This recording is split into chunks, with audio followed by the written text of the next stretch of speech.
வேற என்ன அவதூறு பரப்பலாம் இவர் மேலே அப்படின்ட்டு ட்ரை பண்ணி எல்லாமே அவங்களுக்கு ஒர்க் அவுட் ஆகலை. ஸோ கடைசியில் என்ன தான் இந்த விஜயை பண்ணலாம் அப்படின்னு நினைக்கும் போது தான் இந்த கூட்டணி அந்த கூட்டணிலாம் சேர போகிறாரு அப்படின்ட்டு ஒரு பொய்யான ஒரு பிரச்சாரத்தை ஸ்டார்ட் பண்ணிக்கிட்டு இருந்தாங்க. இந்த நியூஸ் எல்லாம் கேட்டு நீங்கள் கொஞ்சம் கன்ஃபியூஸ் ஆகிருப்பீங்க.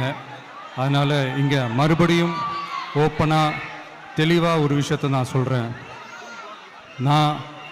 நாங்கள் எப்பவுமே மதச்சார்பற்ற கொள்கைன்றதில் அந்த ஸ்டாண்ட்லேயோ மதச்சார்பற்ற சமூக நீதின்ற அந்த நிலைப்பாட்டிலையோ எப்பவுமே சமரசம் வச்சுக்கவே மாட்டோம்.